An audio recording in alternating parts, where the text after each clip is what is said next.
महाराणा प्रताप पढ़ेंगे दोस्तों आज हम। तो महाराणा प्रताप का जन्म 9 मई 1540 कुंभलगढ़ के किले में हुआ था और 1572 में ये शासक बन गए थे। लेकिन इससे पहले शासक थे राणा उदय सिंह। राणा उदय सिंह ने 72 में अपना कार्यकाल त्याग दिया, मृत्यु हो गई थी, कार्यकाल त्याग दिया था और उन्होंने राजा बनाया था जगमाल को, किला भाई तू राज कर। लेकिन वो उसके जो भी दरबारी थे या जो भी मुग़ल सरदार थे, उन्होंने इसका विरोध किया। जगमाल को ये राजा नहीं बनाना चाहते थे, तो इन्होंने आपसी सहमति से प्रताप को गद्दी पे बिठा दिया था। जो भी मेवाड़ के शासक थे उन्होंने प्रताप को राजा बना दिया था 1572 में।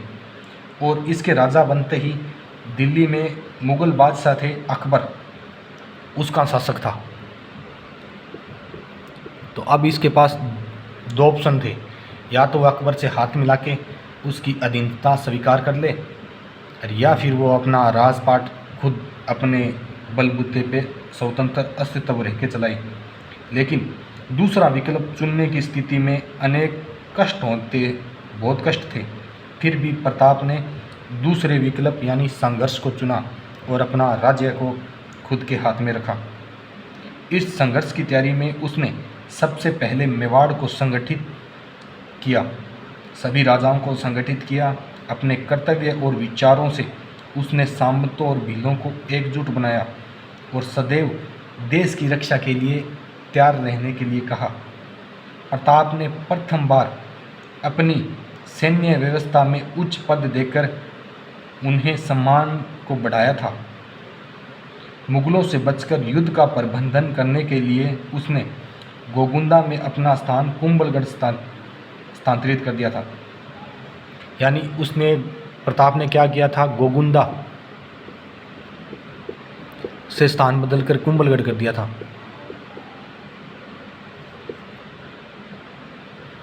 अकबर किसी भी तरह से मेवाड़ के अपने अधीन करना चाहता था। अकबर को पता था कि मेवाड़ शक्तिशाली राज्य है, हमें इसे अपने अंडर में लेना चाहिए। तो उसने समझौते के लिए प्रताप के पास कुछ व्यक्ति भेजे थे। तो 1572 से 1576 के दौरान, जिसमें पहले आता है जलाल खां कि प्रताप जी आप अकबर से हाथ मिला लो और हमारे साथ रहो, तो प्रताप मना कर देते हैं। फिर दूसरे भेजते हैं मान सिंह को कि यही राजपूत है, राजपूत इसकी बात मानेगा तो आप हाथ मिला लो। फिर भी इन्होंने मना कर दिया। फिर वो तीसरे भेजते हैं भगवान दास को, फिर भी प्रताप ने मना कर दिया। फिर वो भेजते हैं टोडरमल को कि आप अकबर की अधीनता में आ जाओ और जीवित रहना चाहते हो तो हमारे साथ हाथ मिला लो।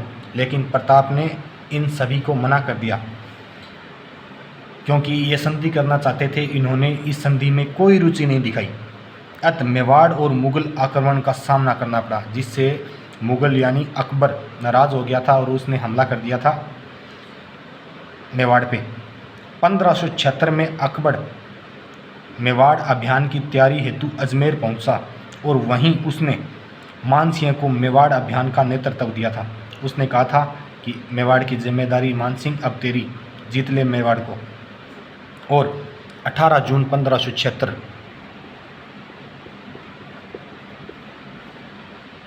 खमनोर के पास मुग़ल सेना का प्रताप से युद्ध हुआ।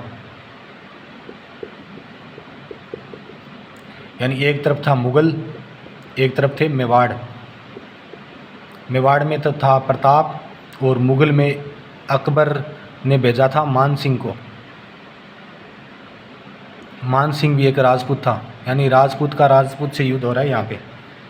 जो इतिहास में हम जिसे कहते हैं हल्दी घाटी का युद्ध, खमनोर के युद्ध को हम हल्दी घाटी का युद्ध भी कहते हैं।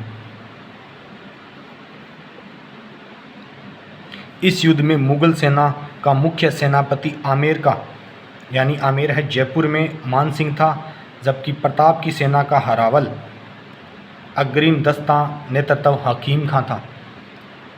ये देखो कितनी इंटरेस्टिंग बात है यहाँ पे। यानी ये तो राजपूत था, राजपूत ने अपना सेनापति बनाया था मुसलमान को, और जो मुसलमान था अकबर, इसने अपना सेनापति बनाया था राजपूत को। तो आपसरी में जाति का इनका कोई मतलब नहीं था, इनका मतलब था ओनली राज करना।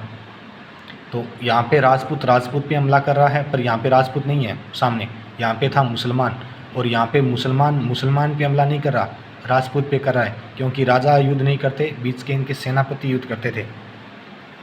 लास्ट में राजा आते थे और इनकी मृत्यु हो जाती थी, क्योंकि शुरू में अगर राजा युद्ध के मैदान में उतर जाता था तो उसकी मौत निश्चित थी, क्योंकि इतनी बड़ी भीड़ में कोई भी मार सकता है। तो उसके बाद में हकीम खान सूर कर रहा था।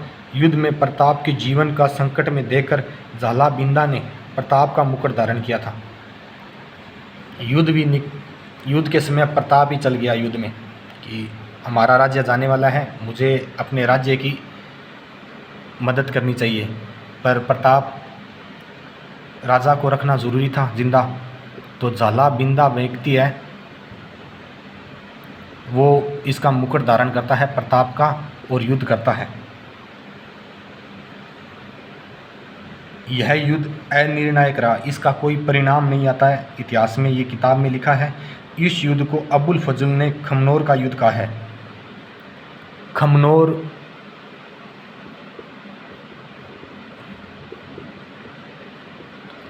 का युद्ध कहने वाला था अबुल फजल, और बदायूं ने कहा है गोगुंदा का युद्ध।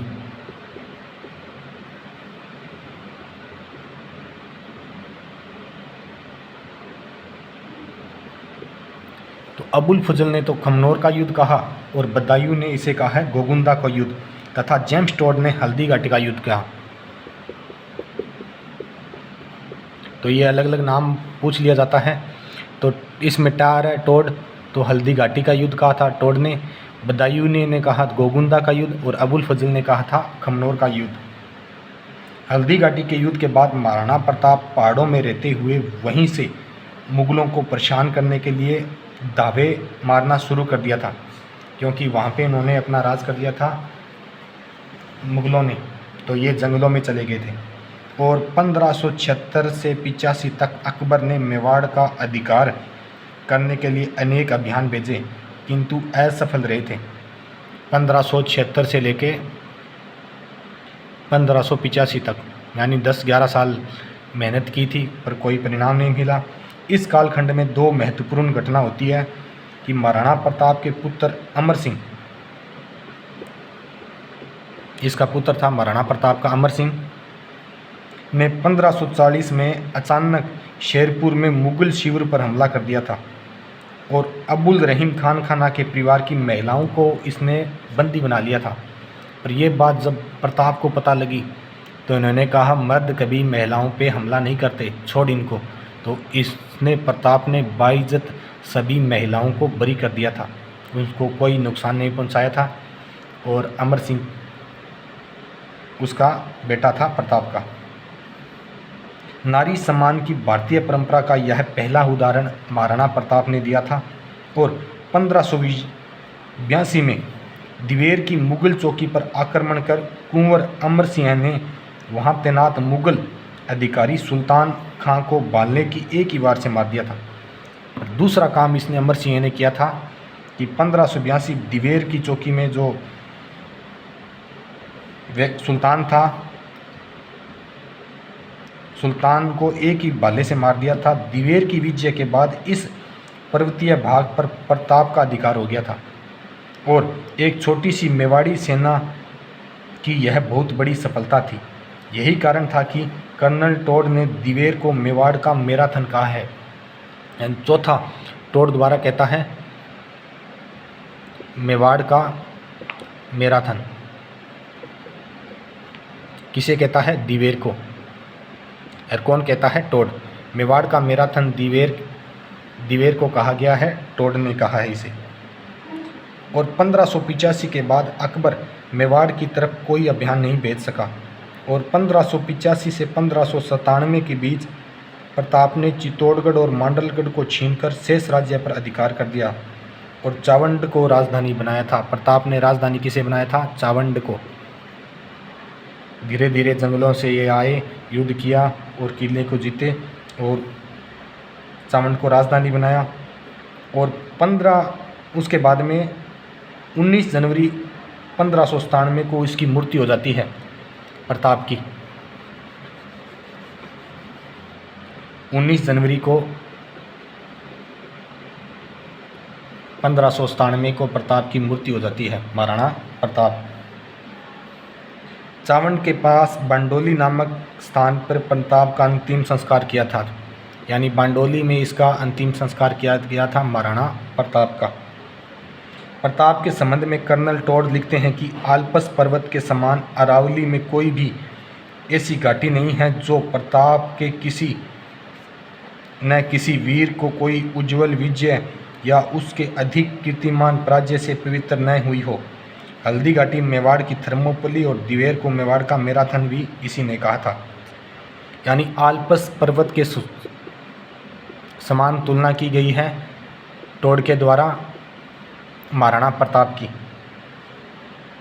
और हल्दी घाटी मेवाड़ की थर्मोपली और दिवेर मेवाड़ का मैराथन है।